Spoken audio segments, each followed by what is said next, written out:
We have thematic investing.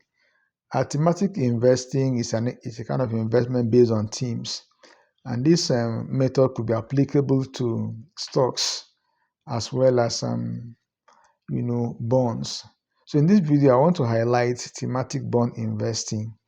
I want to look at the key features, the advantages, as well as the drawbacks of this strategy.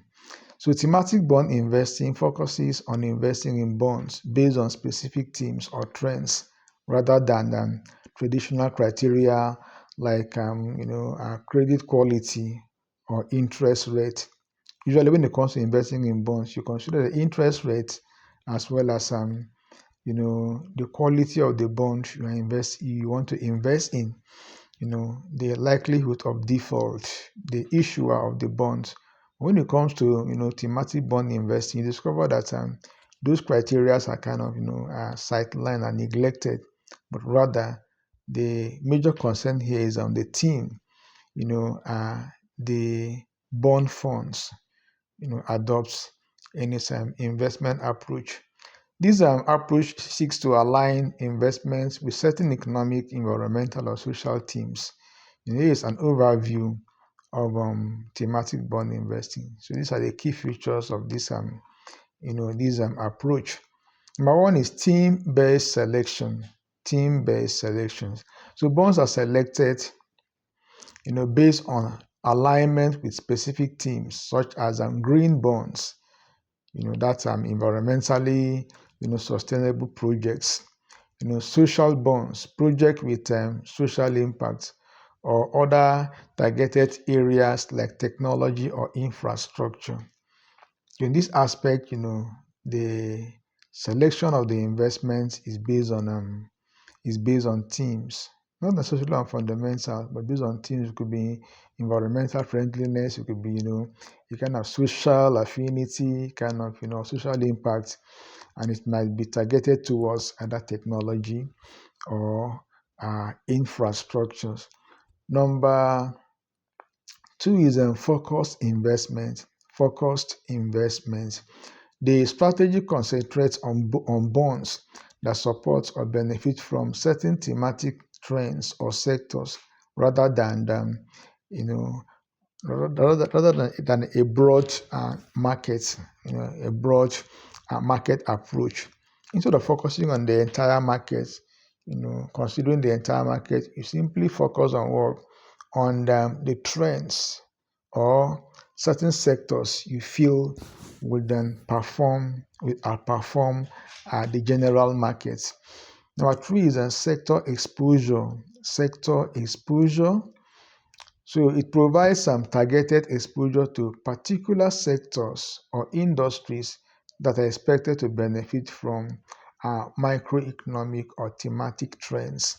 It's like when it comes to EV, electric vehicles, discover that companies that provides the elements used to manufacture batteries will start to benefit, tremendously from this approach.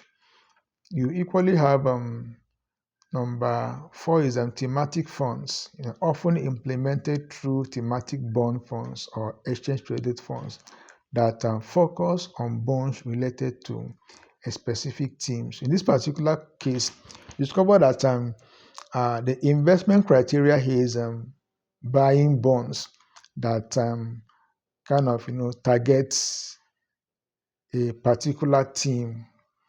So we want to highlight the benefits, the advantages of thematic bond investing. Number one is alignment with values.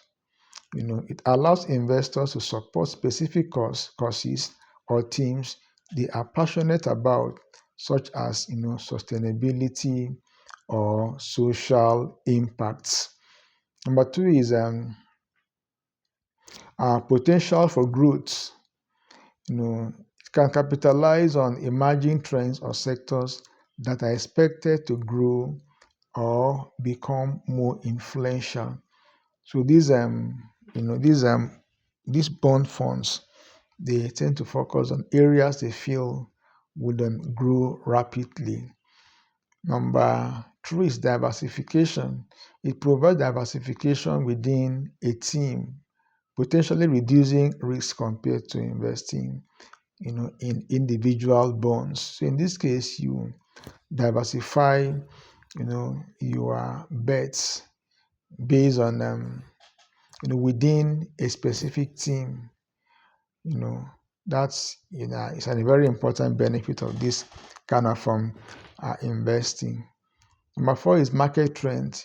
It may benefit from broader market or policy trend that favors the chosen team, such as government incentive for green projects. Generally, the government may incentivize clean energy. If the government subsidizes clean energy, then investors in that sector, bond investors in that sector, will stand to benefit. I want to highlight the drawbacks of or the pitfalls of thematic bond investing. Number one is a limited scope. So it may involve a narrow focus, potentially leading to less diversification and higher risk if the team underperforms. If a given team, the team you are invested in, you anchor your investment on, if that team underperforms, then it might affect your investment negatively. Another drawback is high volatility. Thematic bonds can be more volatile and sensitive to changes in the specific sector or trend that they are focused on. So they are highly volatile and they are prone to changes based on the performance of the team or the trend the investment is centered on. Number three is team risk. Team risk. The success of the investment is closely tied to the source of the team, which may be affected by changes in regulation, market sentiment, or technological advancement. So a particular team is bound to be affected by these factors, usually market sentiments, regulation, as well as advancement in technology. Number four is potentials for overvaluation. Popular teams can attract significant investment, potentially leading to overvaluation of related bonds. When a particular team attracts so many investors into it, then that will result in a kind of overpopulation, or overconcentration, which is a risky proposition on its own. Thematic bond investing can be an appealing strategy for those looking to align their investment with specific trends or values, but it requires careful consideration of the associated risk and potentials for limited diversification. The risk is always there, and there's that limited diversification an investor with this team can actually apply. And so these are what we take into consideration if you really want to get involved in thematic bond investing. Please like this video and subscribe to this channel. It will help me a lot.